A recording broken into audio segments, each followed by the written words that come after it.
నమస్కారం, Chittoor TV news కి స్వాగతం. ముందుగా ముఖ్యాంశాలు. కూటమి ప్రభుత్వంలోనే మహిళలకు పెద్దపీట పేర్కొన్న చిత్తూరు నగరపాలక సంస్థ 31వ డివిజన్ మాజీ కార్పొరేటర్, ప్రస్తుత కోఆప్షన్ సభ్యులు డాక్టర్ కోలా కిరణ్. ప్రజా ఫిర్యాదుల పరిష్కారంలో అలసత్వం చేయకండి. సోమవారం జరిగిన ప్రజా ఫిర్యాదుల పరిష్కార వేదిక కార్యక్రమంలో 36 ఫిర్యాదులు స్వీకరించిన చిత్తూరు జిల్లా ఎస్పీ తుషార్ డూడి. తిరుమల లడ్డూ కల్తీ నెయ్యి వ్యవహారంలో అధికార ప్రతిపక్ష పార్టీలు రెండు నాటకాలు ఆడుతున్నాయి విమర్శించిన సిపిఐ జాతీయ నేత నారాయణ. వార్తల్లోని వివరాలు. కూటమి ప్రభుత్వంలోనే మహిళలకు పెద్దపీట అని చిత్తూరు నగరపాలక సంస్థ 31వ డివిజన్ మాజీ కార్పొరేటర్, ప్రస్తుత కోఆప్షన్ సభ్యులు డాక్టర్ కోలా కిరణ్ పేర్కొన్నారు. సోమవారం చిత్తూరు 31వ డివిజన్ రామ్నగర్ కాలనీలోని హార్వర్డ్ పాఠశాల ప్రాంగణంలో డ్వాక్రా పొదుపు సంఘాల వార్షిక సమావేశం తెలుగుదేశం పార్టీ నగర ఉపాధ్యక్షురాలు కోలా మాధవి అధ్యక్షతన నిర్వహించారు. ఈ కార్యక్రమంలో ముఖ్య అతిథిగా పాల్గొన్న డాక్టర్ కోలా కిరణ్ మాట్లాడుతూ, పొదుపు సంఘాల ద్వారా మహిళలు ఆర్థికంగా అభివృద్ధి చెందాలనే ఉద్దేశంతోనే ప్రభుత్వం పొదుపు రుణాలు ఇప్పిస్తుందని సద్వినియోగం చేసుకుని ఉన్నత స్థాయికి ఎదగాలని కోరారు. ఈ కార్యక్రమంలో డివిజన్ అధ్యక్షుడు సుధాకర్ నాయుడు, కార్యదర్శి కిరణ్, కన్వీనర్లు నవీన్, ఖాదర్, సుల్తాన్ మరియు పెద్ద సంఖ్యలో డ్వాక్రా మహిళలు పాల్గొన్నారు. ముఖ్యంగా ఇది మహిళల మీటింగ్ కాబట్టి మహిళల గురించి మాట్లాడతాను. ఇప్పుడు చూస్తే కనుక మన ప్రభుత్వం వచ్చిన తర్వాత మీకు ఉచిత బస్సు అందరూ వాడుకుంటున్నారా? ఇచ్చిన మాట ప్రకారం ఉచిత బస్సులు ఇచ్చారా? దీపం పథకం కింద మీకు 3 సిలిండర్లు ఫ్రీగా ఇస్తున్నారా? ఈ దీపం పథకానికి గాను ప్రతి సంవత్సరం మన రాష్ట్రం అక్షరాల 2864 కోట్లు ఖర్చు పెడుతుంది. అదేవిధంగా తల్లి బంధం అందరూ పడుతుందా? 60 నెలల కంట 67 లక్షల విద్యార్థుల తల్లుల ఖాతాల్లో డిబిటీ, డైరెక్ట్ బెనిఫిషియరీ ట్రాన్స్ఫర్ కింద అది మిస్యూజ్ కాకుండా ఉద్దేశంతో డైరెక్ట్ గా మీ ఖాతాలు వేస్తున్నారు. పట్టుందా లేదా చెప్పండి, చెప్తాను. ఇక చూస్తే కనుక మీకు భవిష్యత్తులో రాబోయే ప్రోగ్రామ్ ఏంటంటే, ఈ మార్చి 8న 2026 మార్చిన ఆ రోజు వచ్చి అంతర్జాతీయ మహిళా దినోత్సవం. ఆ సందర్భంగా మీకు కొత్త పథకాలు రానున్నాయి. అది మీ ఆర్పి చెప్పారో లేదో. ఎన్టీఆర్ విద్యాలక్ష్మి ఈ పథకం కింద ఏంటంటే, మన పిల్లల్ని చదివించుకోవడానికి కోసము 10,000 నుంచి 1,00,000 రూపాయల వరకు కేవలం పావల వడ్డీతో రుణాలు ఇవ్వడం జరుగుతుంది. అదేవిధంగా ఎన్టీఆర్ కళ్యాణ లక్ష్మి ఒక కొత్త ప్రోగ్రాం రాబోతుంది. అదేంటంటే, ఆర్థికంగా సరిగా లేని వాళ్ళ కుమార్తెలు పెళ్లి చేయాలనుకుంటే కనుక 1,00,000 రూపాయల వరకు రుణం ఇస్తారు. దాన్ని కూడా సులభ వాయిదా పద్ధతుల్లో 45 నెలలు కట్టుకోవచ్చు అనమాట. ఇక ఇంకో పథకం ఏంటంటే ఆడబిడ్డ నిధి అని, అర్హులైన ఆడవాళ్ళు ఎవరైతే ఉన్నారో 18 ఏళ్ల వయసు నుంచి 59 వయసు ఉన్న వారికి వీళ్ళకి కూడా ప్రతి నెల 1,500 రూపాయలు అకౌంట్లో, అంటే సంవత్సరానికి 18,000 రూపాయలు వేస్తారనమాట. సో ఇవన్నీ మీరు గుర్తెరిగి ఏదైతే ఈ పొదుపులో చేసుకుంటున్నారో వీటినంతా కూడా ఇందాక మన భాస్కర్ చెప్పినట్టు దయచేసి దాన్ని ఒక వ్యాపారంగాను, వృత్తిగాను, చిన్న కుటుంబ సంచారంలో బ్యూటీ పార్లర్ పెట్టుకొని మీరు ఆర్థిక స్వావలంబన పొంది ఎప్పుడైతే ఆర్థికంగా మీరు బాగుంటారో మీ కుటుంబం బాగుంటుంది, కుటుంబం బాగుంటుంది, సమాజం బాగుంటుంది, సమాజం ఎప్పుడు బాగుంటుందో రాష్ట్రం అంతా బాగుంటుంది అనమాట. సలహా ఏమంటే, మీరు మహిళలు విద్యకు యూజ్ చేసుకోవచ్చు, ఆరోగ్యానికి యూజ్ చేసుకోవచ్చు. చిన్న చిన్న షాపులు అనేటువంటిది మీరు ఒక చిన్న బంకు కానీ, లేదంటే ఏదైనా ఒక కుట్టు మిషన్లు కానీ, లేదంటే స్వయం ఉపాధి అంటే మీకు దాన్ని వేస్ట్ కాకుండా. నా సలహా ఏమంటే, ఇప్పుడు మీ బిడ్డల భవిష్యత్తుకు ప్రతి ఒక్కరూ ఎవరంటే మనం ఉండేది బిడ్డల బాగు కోసమే. నేను మీ నుంచి కోరుకునేది ఎవరంటే, మీ బిడ్డలకు మీరు ఇచ్చేది ఒక్కటి ఇస్తే చాలు. ఆస్తులు ఇచ్చినారా అమ్మేయచ్చు, డబ్బు ఇచ్చారా ఖర్చు చేసేయచ్చు. కానీ విద్య ఇచ్చారు అంటే మీ డబ్బు విద్య అన్న, ఆరోగ్యం అన్న, ప్లస్ వ్యాపారాలు అన్న. వ్యాపారంలో లాస్ రావచ్చు పోవచ్చు. ఆరోగ్యం అనేటువంటిది భగవంతుడు మనకు చల్లగా చూస్తే ఏ ప్రాబ్లం అనేది ఉంది. అదే ఒక విద్య మీ బిడ్డలకు ఇచ్చారు అనుకోండి, మీరు పొదుపు చేసిన డబ్బును వాళ్ళు విద్య అనేది చూడండి, అన్నదమ్ములు వేరుపోయేటప్పుడు పంచుకోరు, ప్లస్ ఆ విద్యను దొంగలు దోచుకోబోరు. ఎవరు ఏ దీనికైనా చనిపోయేంత వరకు కూడా మన వెంట ఉండేది ఎవరంటే విద్య అనేది. అలాంటి విద్యను ఇస్తే హ్యాపీగా మీరు జీవితాంతం మీ బిడ్డలకు విద్య అనేది ఇచ్చేసారంటే ఆస్తులు ఇవ్వాల్సిన అవసరం లేదు, అంతస్తులు ఇవ్వాల్సిన అవసరం లేదు, భూములు ఇవ్వాల్సిన అవసరం లేదు, ఏది ఇవ్వాల్సిన అవసరం లేదు. కాబట్టి ప్రతి మహిళ నుంచి నేను కోరుకునేది, చూడండి మీ బిడ్డ మంచి ఎక్కడ ఏ పాఠశాల బాగుంది. ఇప్పుడు వ్యాపారం అయిపోయిందండి. ఒక స్కూల్ అనేది, విద్య అనేది వ్యాపారం అయిపోయింది. ప్రతి ఒక్కడు స్కూల్ పెట్టేదే, వాడికి ఏమీ రాదు, ఎందుకంటే వ్యాపారం. చిత్తూరు జిల్లా కలెక్టరేట్ సమావేశ మందిరంలో సోమవారం నిర్వహించిన ప్రజా సమస్యల పరిష్కార వేదిక కార్యక్రమంలో చిత్తూరు జిల్లా కలెక్టర్ సుమిత్ కుమార్ పాల్గొని ప్రజల నుంచి అర్జీలను స్వీకరించారు. చిత్తూరు కలెక్టరేట్లోని పీజీఆర్ఎస్ అమలులో భాగంగా కలెక్టరేట్ సమావేశ మందిరంలో సోమవారం నిర్వహించిన ప్రజా సమస్యల పరిష్కార వేదిక కార్యక్రమంలో పాల్గొని ప్రజల నుంచి అర్జీలను జిల్లా collector Sumit Kumar, joint collector Rajendran, DRO Mohan Kumar, assistant collector నరేంద్రతో పాటు ప్రజల నుంచి అర్జీలను స్వీకరించారు. ఈ కార్యక్రమంలో Chittoor RDO Srinivasulu, deputy collector Karuna Kumari, deputy collector Venkatesh Siva, deputy collector Anupama, deputy collector Vijayalakshmi, collectorate AO Vasudevan, urban MRO Kulasekhar, rural MRO Kalyani, వివిధ శాఖల జిల్లా అధికారులు తదితరులు పాల్గొన్నారు.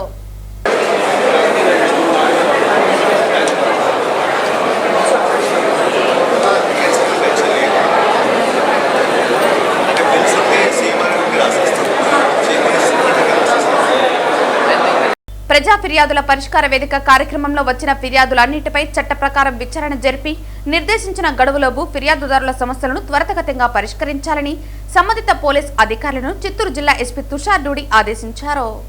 ప్రజా ఫిర్యాదుల పరిష్కార వేదిక కార్యక్రమంలో వచ్చిన ఫిర్యాదులన్నింటిపై చట్ట ప్రకారం విచారణ జరిపి నిర్దేశించిన గడువులోగా ఫిర్యాదుదారుల సమస్యలను త్వరితగతిన పరిష్కరించాలని సంబంధిత పోలీస్ అధికారులను జిల్లా ఎస్పీ తుషార్ డూడి ఆదేశించారు. ప్రజలు తమ సమస్యలపై న్యాయం పొందేలా నిబద్ధతతో పనిచేయాలన్నారు.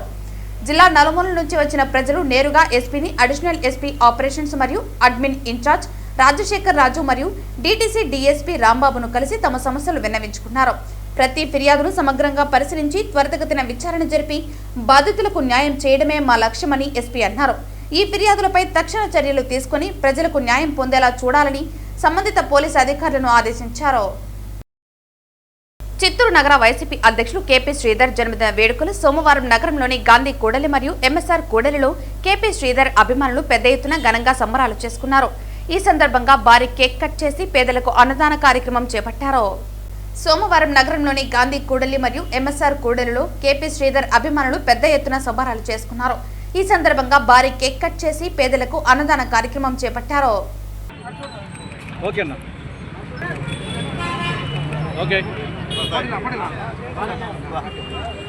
డీలేరా ముందుకు రా.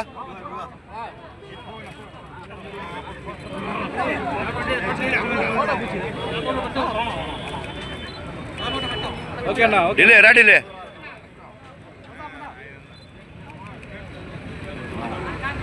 ఐరాల మండలం దళితవాడకు 1983వ సంవత్సరంలో అప్పటి రెవెన్యూ అధికారులు సబ్స్టేషన్ చేసి గాజులపల్లి దళితవాడ గ్రామానికి కూడా రోడ్డు ఏర్పాటు చేయడం జరిగిందని, ఆ దారిని ఇంతవరకు కూడా వేయకుండా కాలయాపన చేస్తూ ఉన్న సమయంలో గాజులపల్లి దళితవాడలో ఉన్న మహిళలు అందరూ సమస్యను పరిష్కరించాలని చిత్తూరు జిల్లా కలెక్టర్కి వినతి పత్రం సమర్పించారు.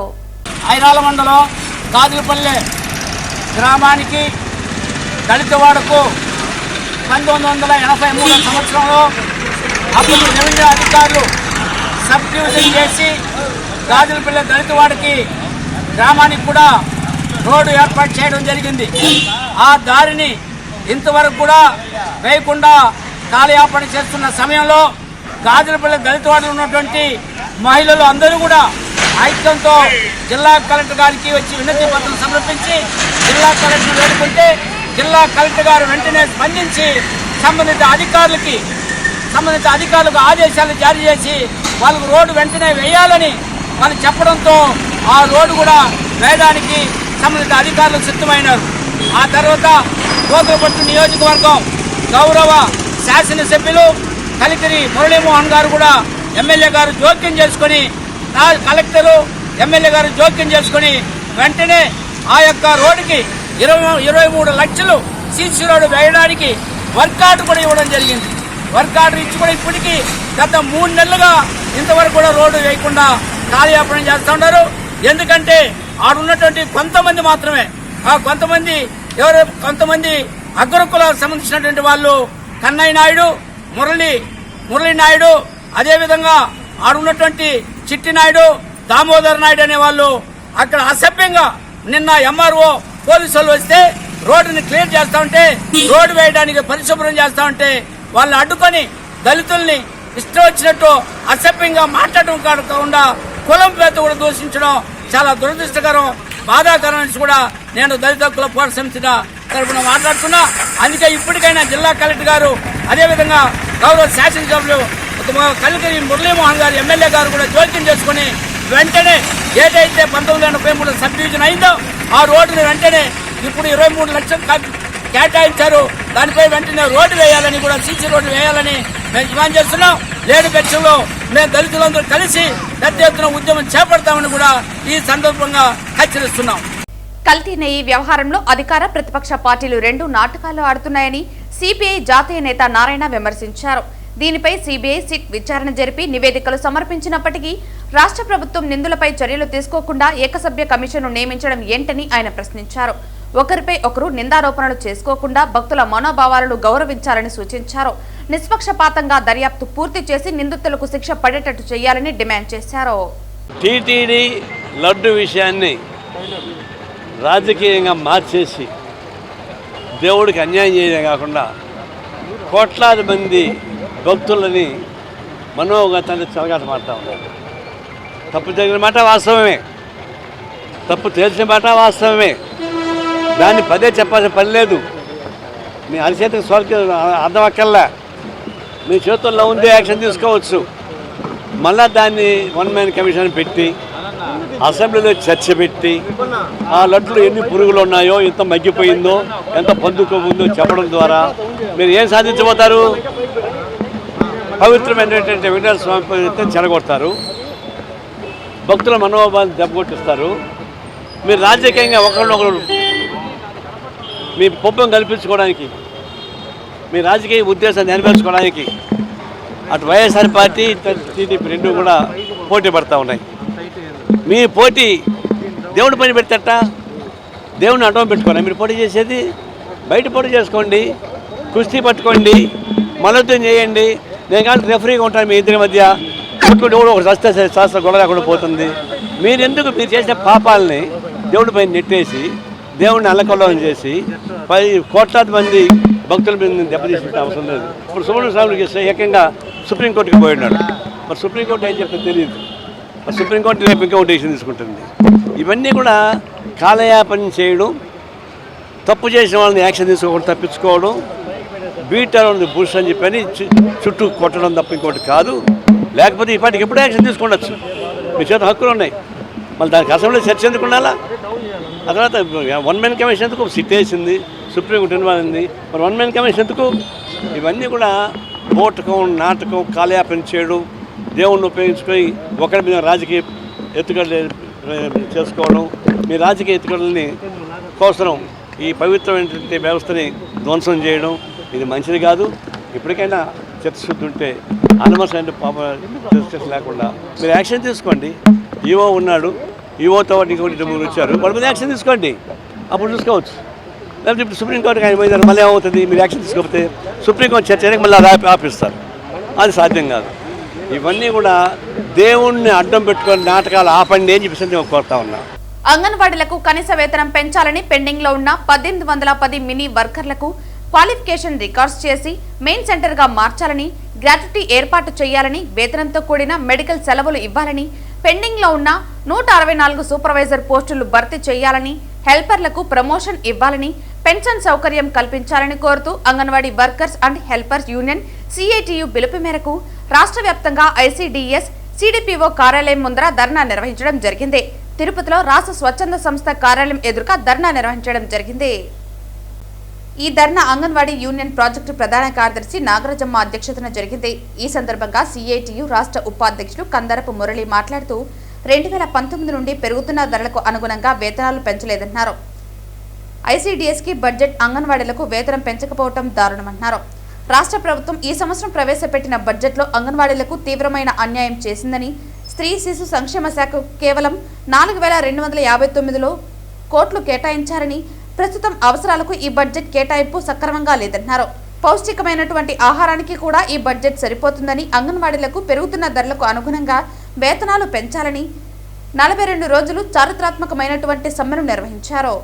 ఈ సందర్భంగా సిఐటియు జిల్లా అధ్యక్షుడు జయచంద్ర, ప్రధాన కార్యదర్శి సుబ్రహ్మణ్యం మాట్లాడుతూ రాష్ట్రంలో ఇటీవల కొన్ని మినీ సెంటర్లు మెయిన్ సెంటర్గా అప్డేట్ చేశారని, ఇంకా కొంతమంది అర్హత ఉన్న మినీ వర్కర్లకు 10వ తరగతి పాస్ మెయిన్ సెంటర్కి అప్డేట్ చేయలేదన్నారు. రాష్ట్రంలో మరో 1810 మినీ సెంటర్లో క్వాలిఫై లేదని, మెయిన్ సెంటర్గా మార్చకపోవడం దుర్మార్గమన్నారు. సంక్షేమ పథకాలు అన్నిటినీ అమలు చేయాలని సిఐటియు డిమాండ్ చేస్తుందని, కావున ఈ సమస్యల పరిష్కారం కావాలని అన్ని ప్రాజెక్టుల దగ్గర రిలే నిరాహార దీక్ష నిర్వహిస్తున్నామని అన్నారు. అదేవిధంగా కలెక్టరేట్ వద్ద ఈ నెల 23 నుంచి 27 వరకు ఆందోళన కార్యక్రమాలు చేయాలని పిలుపునిచ్చారు. ఈ సమస్య పరిష్కారం కాకపోతే మార్చి 2వ తేదీన విజయవాడలో జరిగే మహాధర్నా జయప్రదం చేయాలని పిలుపునివ్వడం జరిగింది. ఈ కార్యక్రమంలో anganwadi and helpers workers union ప్రధాన కార్యదర్శి నాగరాజమ్మ, జయప్రభ, గీత, జ్యోతి, నాగరత్న తదితరులు పాల్గొన్నారు.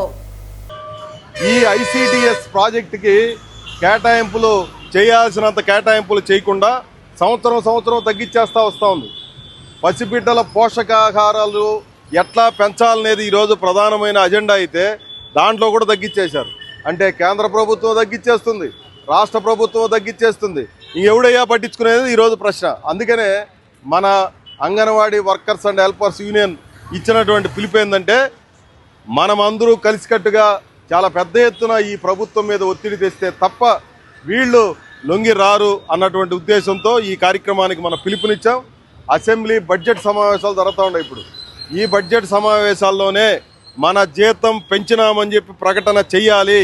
చెయ్యని పక్షంలో మనం గతంలో ఎట్లయితే పెద్ద ఎత్తున జగన్మోహన్ రెడ్డి మీద తిరుగుబాటు చేసి పోరాటం చేసినామో అంతకంటే పెద్ద ఎత్తున ఆంధ్ర రాష్ట్రంలో తిరగబడి పోరాటం చేస్తామని చెప్పి చెప్పడం కోసమే ఈ కార్యక్రమం మనం నిర్వహిస్తాం. ప్రభుత్వానికి ఇప్పటికే అనేక సందర్భాలుగా విజ్ఞప్తి చేశాం. మీరు సమాన పనికి సమాన వేతనం ఇవ్వండి అని చెప్పనని విజ్ఞప్తి చేయడం అనేది జరిగింది. కానీ ప్రభుత్వం మన మాటన పెడచెవున పెడుతున్నటువంటి పరిస్థితి మనం చూస్తూ ఉన్నాం. 42 రోజుల పాటు చారిత్రాత్మకమైనటువంటి సమ్మె. ఈ సమ్మె ఈ రాష్ట్రంలో ఎవరు కూడా చేయనటువంటి సమ్మెను చేశాం. ఆ సమ్మె సందర్భంగా కనీసం జీతం పెంచుతారనుకుంటే జీతం పెరగలేదు. కాబట్టే చంద్రబాబు రాజశేఖర రెడ్డి కొడుకు జగన్మోహన్ రెడ్డి గారిని మనమంతా కూడా ఇంటికి పంపించడం అనేది జరిగింది. దాదాపు 1,20,000 మంది అంగన్వాడీలు తలుచుకుంటే ఒక రాష్ట్ర ప్రభుత్వాన్ని మార్చగలిగినటువంటి శక్తి మన దగ్గర ఉంది అని చెప్పనని మనం నిరూపించడం అనేది జరిగింది. కాబట్టి ఈరోజు చంద్రబాబు నాయుడుకి అలాంటి గతి పట్టకుండా ఉండాలంటే అంగన్వాడీలకు 26,000 రూపాయల వేతనం ఇవ్వాలని చెప్పని ఈ సందర్భంగా మనం డిమాండ్ చేస్తా ఉన్నాం. FRS యాప్, ఈ యాప్ వల్ల అనేక రకాలైనటువంటి ఇబ్బందులకు గురవుతున్నాయని చెప్పని పదే తెలియజేస్తా ఉన్నాం. కానీ యాప్ను కూడా ఈరోజు రద్దు చేస్తున్నటువంటి పరిస్థితి లేదు.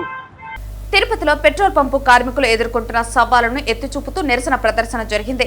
దేశవ్యాప్తంగా ఉన్న పెట్రోల్ బంకుల్లో పనిచేసే ఉద్యోగులకు కనీస సౌకర్యాలు కల్పించాలని అధికారులను కోరుతూ రేణుగుంట రోడ్డులోని పెట్రోల్ బంకు దగ్గర సిపిఐ జాతీయ నాయకులు నారాయణ ఈ నిరసనకు అధ్యక్షత వహించారు. డిమాండ్స్ అన్ని కరపత్రాలు ఇచ్చున్నాం, చూసుకోవచ్చు. భారతదేశంలో దాదాపు 1,25,000 పెట్రోల్ బంకులు ఉన్నాయి. దానిలో ఒక పెట్రోల్ బంకులో కనీసం 15 నుంచి 20 మంది పనిచేస్తున్నారు. అంటే 20-25 లక్షల మంది పెట్రోల్ బంకుల్లో పనిచేస్తున్నారు. వాళ్ళకి ఈఎస్ఐ లేదు, పిఎఫ్ లేదు, మినిమం వేజ్ లేదు. 26,000 మినిమం వేజ్ ఉంటే మినిమం వేజ్ లేదు. వాళ్ళకి సంబంధించినటువంటి సౌకర్యాలు లేవు. ఇది డీజిలు, పెట్రోలు దగ్గర పనిచేస్తారు, ఆ గాలంతా పిలుస్తారు. దానికి సంబంధించి అనేక జీర్ణకోశ వ్యాధులు, తర్వాత లివర్ ప్రాబ్లమ్స్, లంగ్స్ ప్రాబ్లమ్స్ వస్తూ ఉన్నాయి. ఒక మెడికల్ చెకప్ లేదు, మెడికల్ రీఎంబర్స్మెంట్ లేదు. అలాంటప్పుడు ఖాళీగా ఉన్నప్పుడు కూర్చొని వీలు లేదు, నిల్చొని ఉండాలి. అందులో అమ్మాయిలు కూడా పనిచేస్తారు ఇక్కడ ఎక్కువ మంది. వాళ్ళకి సరైన స్పెషల్ రిక్వెస్ట్ ఏం లేదు. అందులో మేము కోరేది ఏంటంటే ఈ ఇంధనం నింపేటువంటి వాళ్ళు మన శరీరంలో నరాలు లాంటి వాళ్ళు, రక్త ప్రసరణ ఎట్టయితే జరుగుతుందో వాళ్ళ ద్వారానే ఈ ఇంధనం నింపబడుతుంది, వాహనాలు నడుస్తాయి. అట్లాంటి వాళ్ళకి కావాల్సిన సహాయం చేయడం లేదు. అందుకని మేము డిమాండ్ చేసేటంటే ఏంటంటే మినిమం వేజ్గా 26,000 రూపాయలు ఇవ్వాలి, ఈఎస్ఐ పిఎఫ్ కట్ చేయాలి, మెడికల్ చెకప్ పీరియాడికల్ 3 నెలలకు ఒకసారి మెడికల్ చెకప్ చేయించి లంగ్స్ ప్రాబ్లమ్స్ ఏమైనా ఉంటే అప్పటికప్పుడు పరిష్కారం చేసుకోవాలి, మెడికల్ రీఎంబర్స్మెంట్ ఉండాలి, రెస్ట్ పీరియడ్ ఉండాలి, మధ్యాహ్నం భోజనం ఫ్రీగా ఇవ్వాలి, స్నాక్స్ ఫ్రీగా ఇవ్వాలి. ఇలాంటి సౌకర్యాలు కల్పించే పద్ధతుల్లోనే మేము కోరుతున్నాం. ఇది దేశవ్యాప్తంగా కూడా త్వరలోనే ఈ సంఘాన్ని నిర్మాణం చేసి మన సమస్య పరిష్కారం చేస్తున్నాం. కమ్యూనిస్ట్ పార్టీ, కార్మిక సంఘాలు ఐక్యంగా నిలబడి ఈ పెట్రోల్ బంకుల్లో పనిచేసేటువంటి జేఎస్ఎస్ జాతీయ స్థాయిలో ఉన్నటువంటి అందరం కూడా సంఘటనపరిచి వాళ్ళని రక్షణ కల్పించాల్సిన బాధ్యత మంది. లేకపోతే వాళ్ళు 10 ఏళ్ళ పైన పని చేయలేదు. రిటైర్ అయ్యాక వాళ్ళకి అన్ని రోగాలు వస్తాయి. అప్పుడు వాళ్ళు ట్రీట్మెంట్ ఉండదు. తక్షణం వాళ్ళు సహాయం చేయమని పని కేంద్ర ప్రభుత్వం, రాష్ట్ర ప్రభుత్వం కల్పించుకొని వాళ్ళకి రక్షణ కల్పించాలని లేకుండా పోతే ప్రత్యక్ష ఆందోళన చేయాల్సి వస్తుంది. అక్కడ దాకా పోకుండా ఉంటే మంచిది. లేకుండా పోతే మేము వదిలిపెట్టేది లేదు. వాళ్ళకి రక్షణ కల్పించాల్సిన బాధ్యత కార్మిక సంఘాలదే, కమ్యూనిస్ట్ పార్టీ. తిరుమలలో దర్శన క్యూలైన్లో మహిళా భక్తురాలికి పాము కాటని వివిధ ప్రసార మాధ్యమాల్లో జరుగుతున్న ప్రచారం పూర్తిగా అవాస్తవమని టీటీడీ తెలియజేసింది. తెలంగాణ రాష్ట్రం వరంగల్ జిల్లాకు చెందిన శరత్ బాబు, మౌనిక అనే దంపతులు ఆదివారం రాత్రి శ్రీవారి దర్శనార్థం తిరుమలకు వచ్చారు. ఈ నేపథ్యంలో టాక్సీలో మ్యూజియం సమీపాన ఉన్న ఆర్బీ సెంటర్ పార్కింగ్ ఏరియాకు చేరుకోగానే మౌనిక తన పాదాలకు పసుపు రాసుకునేందుకు చీకటిలో పక్కనే ఉన్న స్థలంలోకి వెళ్లింది. ఈ క్రమంలో కాలుపై స్పర్శ తగలడంతో భయభ్రాంతులకు లోనైంది. తన భర్త శరత్ ఆ ప్రాంతాన్ని పరిశీలించగా చిన్న పాము కనిపించింది. వెంటనే భద్రతా సిబ్బందికి సమాచారం అందించడంతో అప్రమత్తమైన సిబ్బంది వెంటనే తిరుమలలోని అశ్విని ఆసుపత్రికి తరలించారు. వైద్యులు పరీక్షలు నిర్వహించి ఎలాంటి పాము కాటు వేయలేదని నిర్ధారించారు. అయినప్పటికీ మహిళా భక్తురాలి ఆరోగ్య శ్రేయస్సును దృష్టిలో ఉంచుకుని తిరుపతిలోని స్విమ్స్ ఆసుపత్రికి పంపించడం జరిగింది. అక్కడ కూడా వైద్యులు పరీక్షలు నిర్వహించి ఎలాంటి సమస్య లేదని నిర్ధారించారు. ఆ పాము కూడా విషపూరితం కాదని విచారణలో తేలింది. సదరు భక్తులు టీటీడీ సిబ్బంది సహకారానికి కృతజ్ఞతలు తెలియజేశారు. ఈ రోజు ఉదయం వారు క్షేమంగా శ్రీవారిని దర్శించుకోవటం జరిగింది. భక్తులు తమ భద్రత దృష్ట్యా టీటీడీ నిర్దేశించిన ప్రాంతాల నుంచి మాత్రమే క్యూలైన్లోకి వెళ్లాలి గాని తిరుమల పరిసరాల్లోనే నిషేధిత అటవీ ప్రాంతాల్లో సంచరించకూడదని టీటీడీ విజ్ఞప్తి చేసింది. నా పేరు శరత్ బాబు, మా వైఫ్ మౌనిక. సో మేము తెలంగాణ స్టేట్ వరంగల్ డిస్టిక్ టేక్మల్ల మండలం నుండి వచ్చినాను. మాకు టోకెన్ డేటు 22/2/2026 రాత్రి 10:45కి ఉంది. సో ఆ రోజు నేను మా వైఫ్, నాతో వచ్చిన మా బంధువులు కలిసి ఆ రోజు జీప్లు ప్రైవేట్ ట్యాక్సీలో బ్యాంక్ ఆఫ్ మహారాష్ట్ర ఏటీఎం ముందు డ్రాప్ అయినాము. డ్రాప్ అయిన తర్వాత మా వైఫ్ కాళ్ళకి పసుపు పూసుకోవాలని ఆపోజిట్లో ఉన్న కారు పార్కింగ్ ఏరియాలో పసుపు పూసుకుంటూ ఉండగా ఆమె కాళ్ళ మీద ఏదో పారినట్టు అనిపించింది. దానివల్ల ఆమె భయపడి బయట ఏమన్నా చేసిందేమో అనుకొని భయపడినాము. అది చిన్న పాములాగా ఉంది. దాన్ని మేము వెంటనే చంపేసినాము. ఇమ్మీడియట్లీ మా మిసెస్ని లోకల్ గవర్నమెంట్ హాస్పిటల్కి షిఫ్ట్ చేసినాము. అక్కడ వాళ్ళు ఎగ్జామిన్ చేసేసినారు. అపోలో వాళ్ళు కూడా ఎగ్జామిన్ చేసినారు. బట్ వాళ్ళు బయట ఏమో ఫైండ్ చేయలేదు. మళ్ళీ అది స్నేక్ క్యాచర్తో కూడా వాళ్ళు మాట్లాడేసి నాన్ వేనమస్ అని కన్ఫర్మ్ చేసినారు. But anyway safe side admit చేయమని డాక్టర్ అడ్వైజ్ చేసి కింద తిరుపతిలో సిమ్స్ హాస్పిటల్లో అడ్మిట్ చేసినారు. నిన్న రాత్రి 11 గంటలకు అడ్మిట్ అయ్యి ఈరోజు 5 గంటలకి మేము డిశ్చార్జ్ అయినాము. నో సిమ్టమ్స్ ఏమి లేవు కాబట్టి హాస్పిటల్ యజమాన్యం కూడా మమ్మల్ని డిశ్చార్జ్ అవ్వమని చెప్పినారు. వార్తలు ముగించే ముందు ముఖ్యాంశాలు మరోసారి. కూటమి ప్రభుత్వంలోనే మహిళలకు పెద్దపీట పేర్కొన్న చిత్తూరు నగరపాలక సంస్థ 31వ డివిజన్ మాజీ కార్పొరేటర్, ప్రస్తుత కోఆప్షన్ సభ్యులు డాక్టర్ కోలా కిరణ్. ప్రజా ఫిర్యాదుల పరిష్కారంలో అలసత్వం చేయకండి. సోమవారం జరిగిన ప్రజా ఫిర్యాదుల పరిష్కార వేదిక కార్యక్రమంలో 36 ఫిర్యాదులు స్వీకరించిన చిత్తూరు జిల్లా ఎస్పీ తుషార్ డూడి. తిరుమల లడ్డూ కల్తీ నెయ్యి వ్యవహారంలో అధికార ప్రతిపక్ష పార్టీలు 2 నాటకాలు ఆడుతున్నాయి విమర్శించిన సిపిఐ జాతీయ నేత నారాయణ. ఈ వార్తలు ఇంతటితో సమాప్తం. తిరిగి వార్తల్లో మళ్ళీ కలుద్దాం. అంతవరకు సెలవు. నమస్కారం.